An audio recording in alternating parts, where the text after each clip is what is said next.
Jays fans, it has been a long time since I've had the great pleasure of talking to all of you beautiful people. The last time I talked to you guys, it was the final game of the season against the Baltimore Orioles where we found out we did not make the playoffs, and it pains me to watch Boston go as far as they did because I'm like, this Jays team felt better than that Boston team, so it really hurts, but you got to win more games, right? You can't rely on teams to lose, and that's exactly what the Jays did. But and as you guys can tell from the title, we're here to break down the season that was and kind of give us a little bit of an off-season preview. What do I expect? What do I think might happen throughout the offseason for the Toronto Blue Jays? It's going to be a lot of fun, guys. Now, let's break down this past season because it was fun, man.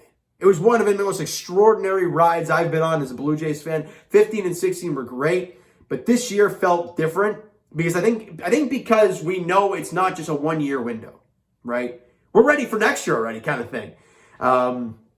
But let's go back to all the way to spring training, right? You know, George Springer goes down with an injury. And we're like, great, it's quad. It's going to be a while. These things, they're not fun to watch. And the in and out of the lineup for George Springer when he did come back was not fun. And the fact that you had to play in Dunedin to start the season, and the Tampa Bay Rays were selling you out, for God's sakes. When you were playing the Rays, they had more fans than you did. That was a problem. And then you moved to Buffalo. And Marcus Semien even said when they were in Dunedin, we don't want to be here. We want to be in Toronto. This is not where we want to be. And I don't blame him for coming out and saying it. I don't blame him at all. You go to Buffalo where they play the entire 2020 season, but again, it's still not the same when you're playing a team like Boston or the Yankees or the Mets. I don't think they play the Mets in Buffalo, but either way, you're getting outsold. There's more Red Sox fans. There's more Yankee fans, of course, because you're in New York. It doesn't feel like your home game. Then, at the end of July, the Blue Jays make their highly anticipated return back to Toronto, and everyone and their grandmother was so pumped. My grandmother was pumped. That's why I said that. Not just because of the same. Okay, anyways. They went on that crazy homestand to come back to Russia. They had a crazy good homestand. Finish off with a 3-4 series win against the Boston Red Sox, including George Springer's monster 3-run bomb, which at that point in time kind of gave everybody the thought of, oh my God, this team, they can do this. They can find a way to claw into the playoffs. Then they hit the West Coast trip, and they had a very subpar, and a lot of people can point to that as possibly, where they lost the season, even though there's quite a few spots you can point at in 162 games. And after that stretch, they couldn't really find themselves consistently, and then they welcomed in the Oakland A's, a team like, hey, well, if you want to make the playoffs, you got to catch this team, and it looked bleak. They were down 4 runs, and Vladimir Guerrero Jr. comes up with the bases loaded, and he crushes a grand slam to tie it. It was an insane moment. And then, you go down 2. I think Mark Canha hit an extra innings home run. And then Marcus Semien flipping. I think he hit a 3-run bomb to walk it off. And we're freaking out. It was a crazy ball game. And you win game 1. I believe it was a 3-game series or 4. I think it was 3. Maybe it was 4. Either way, you win game 1. You go on to win 8 consecutive games. You sweep the Yankees in the Bronx for 4. And everyone's like, this team, they can make the playoffs here. They can really do this. And at one point, they had like a 2-game lead in a playoff spot. And then they go on a tough spell. And it's like, no. And to end the season, the final 6 games, you welcome in the Yankees and you lose 2 of 3. The one game you win was Garrett Cole, of course. Like, that makes sense. And a lot of Jays fans, including myself, thought after that series loss, it kind of felt over at that point. You needed to sweep the Orioles. You did. But you needed, these other teams to help you out. And you obviously did not get that, and the season came to an end. It sucks. It really does. But what a flippin' ride it was. And like I said earlier, this is just the beginning. This is not a 1-year thing and they're back in rebuild mode next year. That's not the case. And there's a lot of question marks going into this offseason. We'll get to that in a bit. But I want to bring up some names. Now, I'm going to forget some. I had a whole list written down of names, but I wrote down, where are we here? Well, the bullpen meltdowns. I'm going to mention 3 names and try not to throw up, all right? Please try. Brad Hand... Tanner Roark, nope. And Tyler Chat. Okay, no, I can't even finish saying that guy's name. I'm sorry. Okay, let's move on. Because there's a lot of great players that played for this team last year. Vladimir Guerrero Jr. went from decent big leaguer to any other year an MVP. Incredible, great defensive first base. His base running got a lot better, and his bat-to-ball skills were off the charts. So, what a year for Vladdy. Teoscar Hernandez gave you over. He led the team with RBI. He was 116 RBIs to lead the team. Bo Bichette had a great season all around. Really, really, really got better as a shortstop defensively as the season progressed. We knew the problems early in the year with the defense with Bo Bichette. But if you look at the last, 30, 40 games of the season, I can probably tell you that he didn't make a whole lot of errors. Or if he did, it was very sparse. So that was fantastic. George Springer, when he was playing, was phenomenal. Flat out phenomenal. But he wasn't on the field long enough for this team. And I think that's a big reason of why we didn't make the playoffs. Is you didn't have your court general. You didn't have that guy, that veteran leader. You had some other guys who were leaders, but having a George Springer in center field every day, it does wonders. And you saw what happened, the record with and without George. It was evident. All right?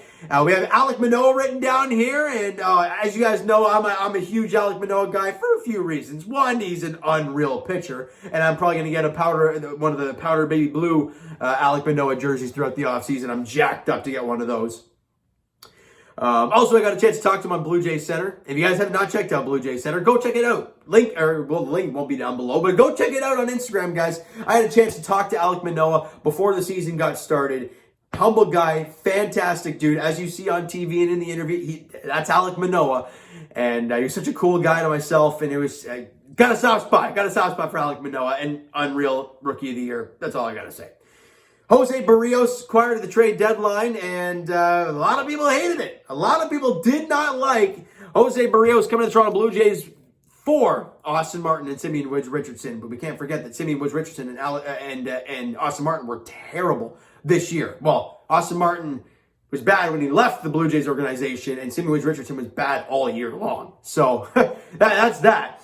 All right. Now let's keep going here. Some big names. We'll talk about Simeon in a second here. Gurriel. He had a good season. I don't know. I don't want to spend too much time on these guys. All right. Now let's get to the offseason stuff, people. All right. The big one: Simeon, Ray, Matz. I've already mentioned my Robbie Ray take. Marcus Semien signed Scott Boras, so does that do anything? I don't believe so, because Hyunjin Ryu is a Scott Boras guy, and we signed him. So I don't completely throw that out of the water.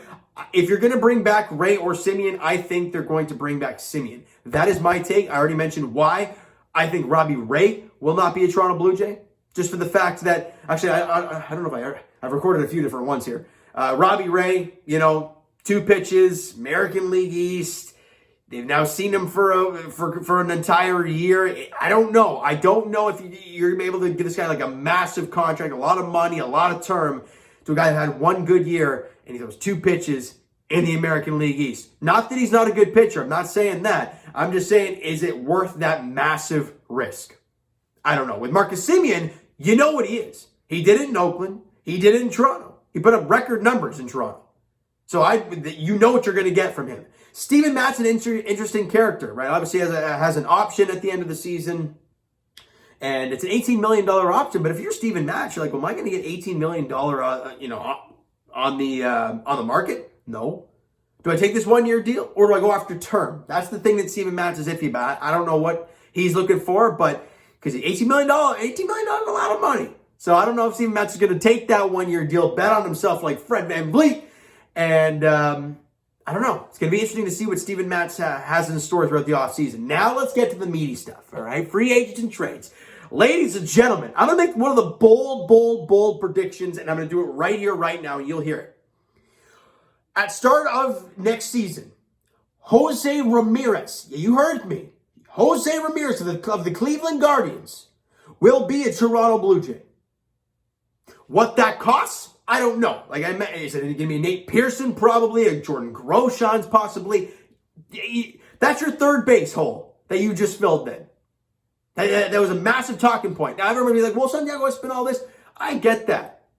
But if you have an opportunity to add a Jose Ramirez, you do it.